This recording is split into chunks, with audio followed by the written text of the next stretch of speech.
Dear friends, ನಾನು ನಿಮ್ಮ ಮನೆ ಮಗಳು ನೇತ್ರ ಮಾತಾಡ್ತಾ ಇರೋದು. ಈಗ ಅಮ್ಮನಿಗೆ ಬೆಳಗ್ಗೆ ಹೊರನಾಡು ಅನ್ನಪೂರ್ಣೇಶ್ವರಿದು ದರ್ಶನ ಮುಗಿಸ್ಕೊಂಡು ಧರ್ಮಸ್ಥಳ ಕರ್ಕೊಂಡು ಬಂದಿದ್ದೀನಿ. ಆ್ಯಕ್ಚುಲಿ ಅವ್ರದ್ದು ಬಹುದಿನಗಳ ಆಸೆ ಇದು. ಯಾಕೆಂದರೆ ಅವರೇನು ನನಗೆ ಒಡವೆ, ದುಡ್ಡು, ಊಟ ಇಂಥದ್ದೆಲ್ಲ ಕೇಳಲಿಲ್ಲ. ಅವ್ರು ಕೇಳಿದ್ದು ದೇವ್ರುಗಳ ದರ್ಶನ. ಆ್ಯಕ್ಚುಲಿ ಆ ದರ್ಶನ ಕೊಟ್ಟಿದ್ದು ನನ್ನ ಪುಣ್ಯ ಅಂತ ನಾನು ಅಂದ್ಕೋತೀನಿ. ಅಂಥ ಭಾಗ್ಯ ಎಲ್ಲರಿಗೂ ಸಿಗಲ್ಲ. ದೇವ್ರ ದರ್ಶನ ಮಾಡಿಸ್ಕೊಡು ಅಂತ ಕೇಳಿದ್ರು. ಇವತ್ತಿನ ದಿನ ಕರ್ಕೊಂಬಂದಿದ್ದೀನಿ.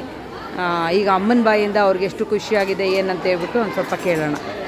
ಅಮ್ಮ, ಎಲ್ಲಿದ್ದೀರಾ ನೀವು ಇವಾಗ? ಈಗ ಧರ್ಮಸ್ಥಳದಲ್ಲಿ ಇದ್ದೀನಿ. ಊಟ ಆಯಿತು. ತುಂಬ ವರ್ಷಗಳಿಂದ ನಾನು ಅನ್ನಪೂರ್ಣೇಶ್ವರಿ ನೋಡಬೇಕು, ಮಂಜುನಾಥೇಶ್ವರ ಸ್ವಾಮಿ ದರ್ಶನ ಮಾಡಬೇಕು, ದೇವರ ಸೇವೆ ನೋಡಬೇಕು, ಮಾಡಬೇಕು ಅಂತ ಇದ್ದೆ. ನನ್ನ ಮಗಳು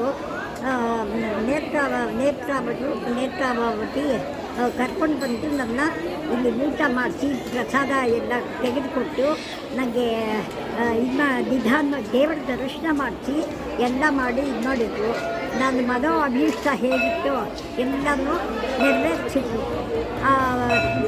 ಪ್ರಸಾದದ ಮಹಿಮೆ, ಮಂಜುನಾಥೇಶ್ವರ, ಅನ್ನಪೂರ್ಣೇಶ್ವರಿ ಮಹಿಮೆ ಎಲ್ಲರಿಗೂ ಬರಲಿ ಅಂತ ನಾನು ಕೇಳ್ಕೊಳ್ತೀನಿ. ಎಲ್ಲರಿಗೂ ಒಳ್ಳೆಯದಾಗಲಿ ಅಂತ ಕೇಳ್ಕೊಳ್ಳಿ. ನನಗೆ ತುಂಬ ಖುಷಿ ಆಯಿತು. ಎಲ್ಲರಿಗೂ ಒಳ್ಳೆಯದಾಗಲಿ ಅಂದ್ಬಿಟ್ಟು ನಾನು ದೇವರನ್ನ ಮಂಜುನಾಥೇಶ್ವರ ಸ್ವಾಮಿನ ಬೇಡ್ಕೊತೀನಿ.